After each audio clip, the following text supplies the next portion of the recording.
Help me. He gripped my hand. I've sought help from numerous people until now. Kazuma, Iwashita, Shindo, Hosoda, Arai. I've shown all of them the Phantom textbook to lure them so we could talk. I tried to see if they could help. But none of them could. It's like the early stages of a battle. They tell a scary story, using other people for fodder, while they go about their lives carefree. I'm just gonna say this now, but nobody knows when they're going to be the one who succumbs to bad luck. I was just like that myself. Who on earth is this person? If he showed them the Phantom textbook, does that mean he's Kawara-san? When I asked him, he nodded silently. I just tried with Fukuzawa. If that failed, then I figured I'd try with you next. Tried? Tried what? It didn't work. It failed. Now, you're next. Please, help me. What is he saying? How am I supposed to help him? A strong wind suddenly blew. The darkness around me dissipated, like it was being assaulted by the wind. Then I was back in the reflection room. Are you okay, Kurata-san? Iwashita-san glanced at me. You passed out suddenly, so I didn't know what to do.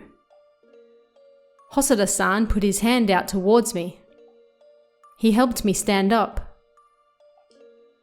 Was seeing Kawara-san just now all in my head? Looking around, I saw Fukuzawa-san was back. She lay still on the floor. Is Fukuzawa-san... She came back just before, and then suddenly passed out. Shindo-san said, bored. Fukuzawa-san gripped a textbook in her hands. And the thing in her hands. What about her hands? She's not holding anything, Arai-san whispered. So, maybe the book in her hands was the textbook. The reason everyone left for a moment was because this book had called them?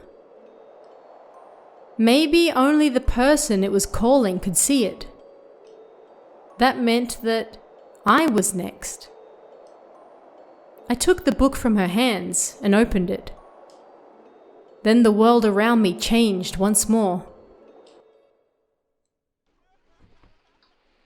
Everyone was messing around in the classroom. I didn't recognize any of them. Which class was this? Looking around, a lone girl was sitting in a chair at the end of the row. Somebody was whispering nearby. She's the one who gave Kawara-kun the letter. They say that he never let go of that textbook with the letter inside. Then the teacher got the wrong idea and chased him when he fell down the stairs. The teacher chased him? Well, the test papers had been stolen, right? They suspected him. But why didn't he just tell them that he didn't have it? Maybe he didn't want them to ask him to show it. What do you mean? I don't know, but maybe he didn't want to show them the letter from Hashimoto-san or something. You mean he was embarrassed? Oh, what the hell? That pisses me off. The whispering girls went towards the girl sitting at the end of the row. You're disgusting. Having said that, they left. The girl looked down at the ground. She had to be the girl who wrote him the love letter. Hashimoto-san, was it? Ah, she lay her head down on the desk. Was she crying? A short while later, she left the room. Hey, what about class? You're gonna skip it? Call out. Hashimoto-san. I called out to her, but she ran away. Oh well, guess I'll have to chase after her. She ran down the hall. She ran all the way to the girls' toilets. She washed her face by the sink. What a shock! I had such a crush on Kawara-kun. A different group of girls entered the toilets. They were talking about him again. Hashimoto-san ran, running right into one of the girls. Kya! That hurts. What are you doing? What's with her? She didn't even apologize. Hashimoto-san ran away. What on earth was I seeing? Was this the world after Kawara-san died? He begged for help, but if he dragged me into a world after he'd already died, how was I supposed to help him? Anyway, I should run after Hashimoto-san first. After all, there was no denying that she was involved somehow. I lost sight of her after entering the hall. Where should I go? Maybe I should head back to the classroom. Just as I thought the words, the bell for the start of class rang. Class. There was no way I'd have to take classes in an old school. I decided to hang around in the halls for a bit. Still, how boring. How could I hang around in the hall for close to an hour?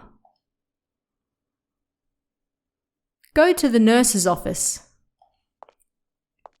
Yeah, let's go to the nurse's office. I can pretend I'm sick and lie down for a while. I am tired after all. I wonder if I'm even allowed to do something like this. But I can't do anything until class is over, so what else can I do?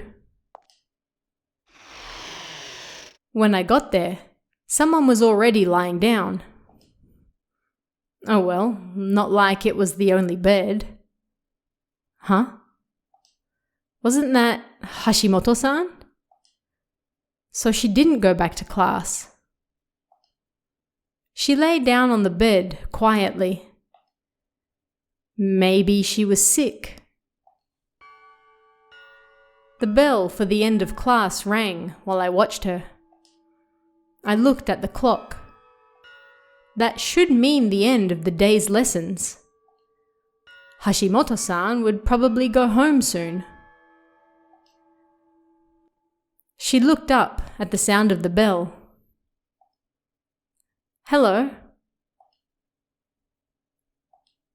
Hashimoto-san didn't say a thing. She looked scared. My name is Kurata. She stayed silent. Are you okay? Do you feel sick? Hashimoto-san looked down. Ask her about Kawara-san.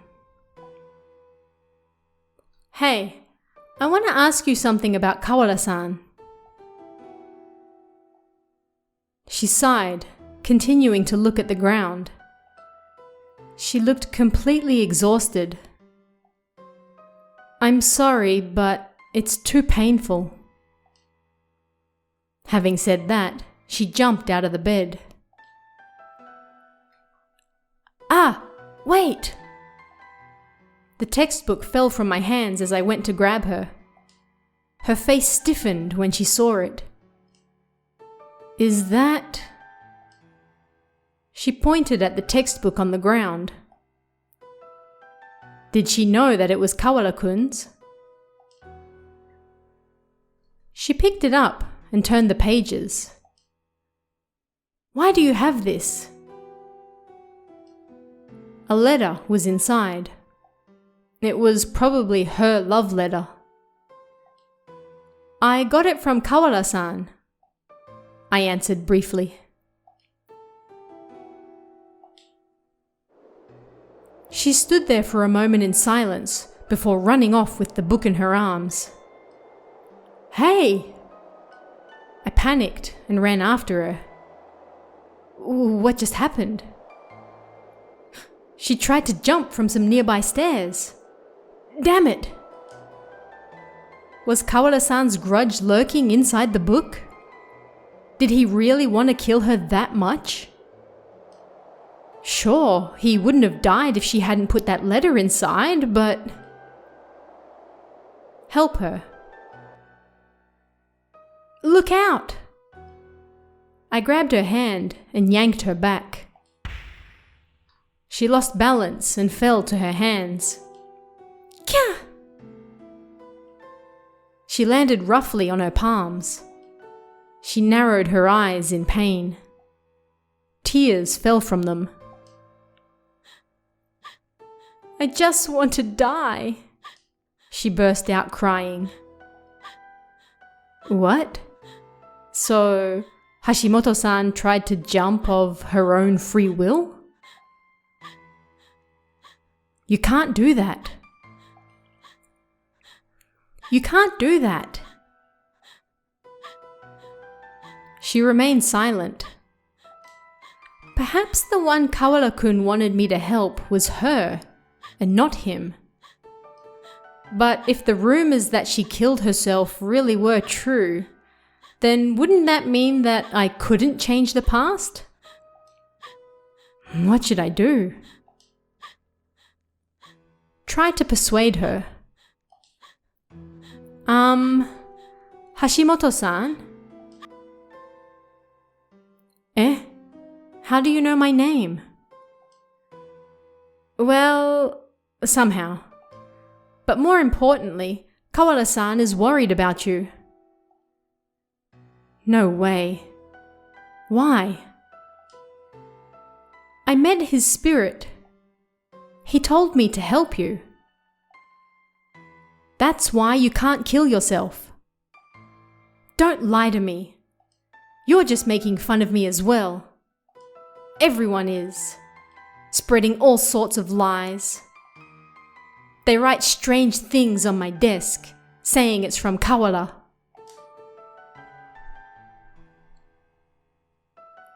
You're not the one who's in the wrong. Even so, Kawara-kun is dead. That's why I'm going to die too. And I'm going to curse all those who blamed me. You can't do that. Who are you to order me around? Don't act so high and mighty. At any rate, I did something terrible to him. I can't keep on living.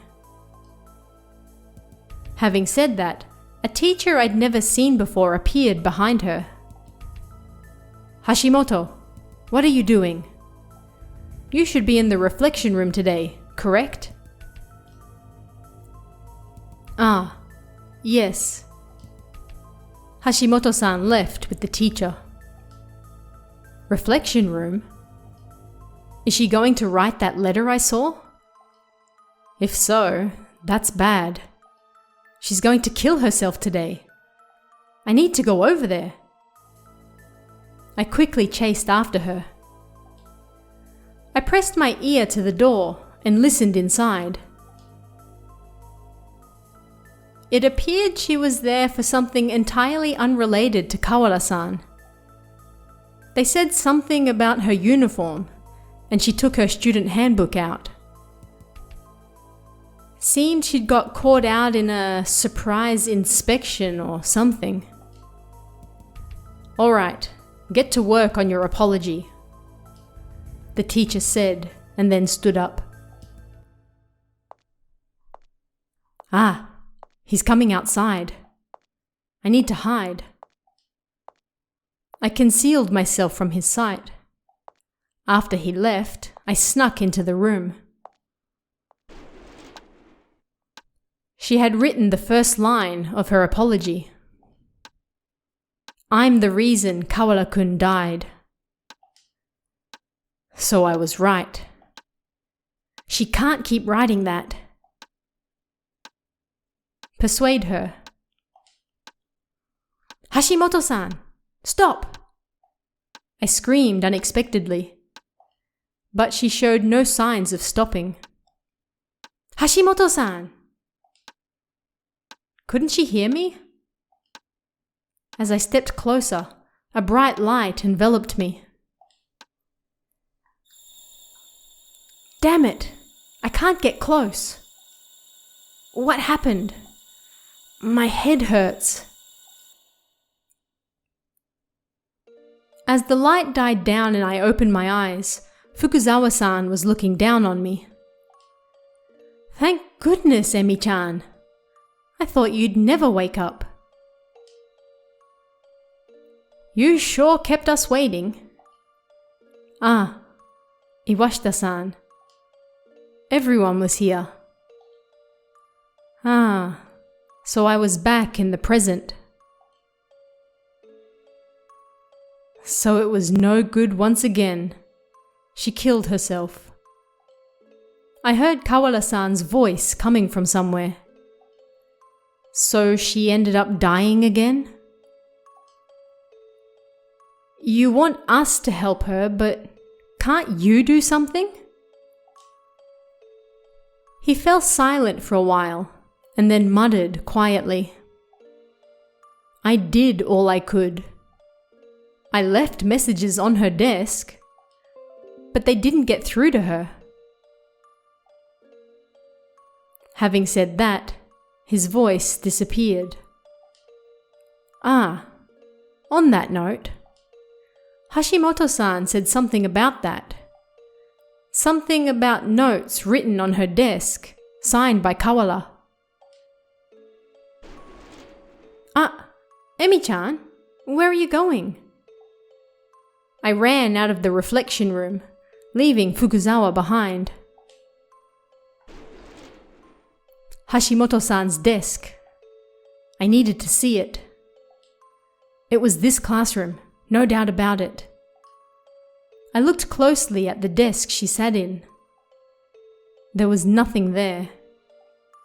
They probably cleaned it off already. "Emi-chan!" Fukuzawa-san chased after me. "What's wrong?" "Ah." She looked at the desk. "That's Hashimoto-san's desk, right? Did you see the textbook too? I couldn't stop her from killing herself." She ran her finger over the desk. "Everyone gossiped about her behind her back." I saw it. Something awful was written around here. Signed by Kawara. "Eh? What did it say?" It said, "Don't die." That wasn't written by somebody trying to be cruel. Kawara-san actually wrote that. Those were his true feelings. He was the type of guy who couldn't say out loud how he really felt. Those words were no doubt the result of a lot of thinking and consideration on his part. But they didn't get through to her. They missed the mark. "Hey, let's go home," Fukuzawa-san said, and we left the room. Everyone looked tired. Kawada-san had said so, right? That he tried to get help from everyone here. Which meant none of us could stop Hashimoto-san from killing herself. I don't know what anyone else did once they saw her though. But no matter what, I doubted that any of us got through to her. But Kawada-san would probably keep looking for people to help her. Even though no matter what he did, he could never return to the past. I went back to the reflection room and locked the door.